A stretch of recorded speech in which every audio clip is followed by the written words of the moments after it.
Ahojte, priatelia stromov, moje meno je Ľudo Vaš. A ja sa volám Robo Podoba. A budeme vás spoločne sprevádzať touto minisériou videí, ktorá sa bude venovať výsadbe a starostlivosti o ovocné dreviny. Samotnej výsadbe predchádza prieskum miesta, kde majú stromy rásť.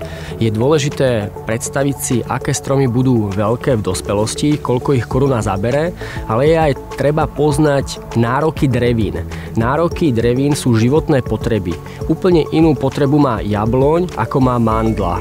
Jabloň rastie skôr v kyprejších, vlhkejších pôdach, mandla si poradí aj so suchým svahom. A toto pri výbere druhov a pri voľbe lokality je dôležité zvážiť. Ak ideme vysádzať, tak si vyberáme vždy tie lepšie miesta. Ktoré sú lepšie? Sú to miesta skôr rovinaté, miesta, ktoré majú hĺbšiu pôdu, kde cez leto rastie vyššia tráva, zelenšia, kde sú akoby lepšie tie vlahové pomery. Lebo ak má byť výsadba úspešná, tak to musí byť výsadba, ktorá neživorí, ktorá odrastá, robí tú svoju ekologickú, klimatickú a produkčnú funkciu, lebo hovoríme o ovocnej výsadbe a preto si volíme vždy lepšie miesta.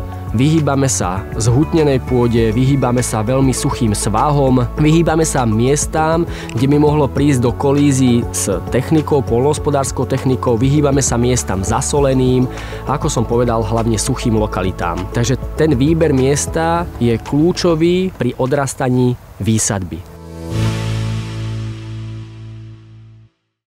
Samozrejmosťou je povolenie majiteľov alebo nájomcov pôdy, teda tie majetkoprávne vzťahy musia byť doklepnuté, musia byť jasné. Musí byť jasné, kto sa o výsadbu bude starať.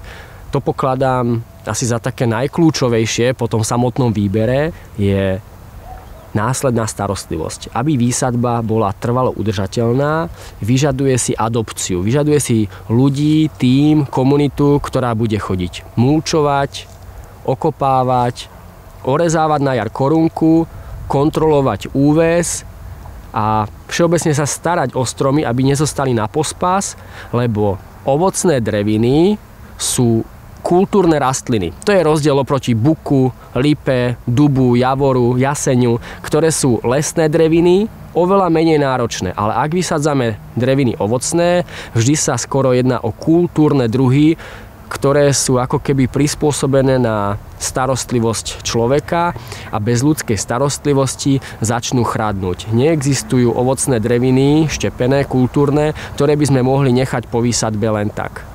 Áno, môžeme sadiť čerešňu vtáčiu, hrušku planú, drieň planý, tie si vedia do veľkej miery poradiť, ale štepené stromy si vyžadujú naozaj citlivú a starostlivú ruku človeka.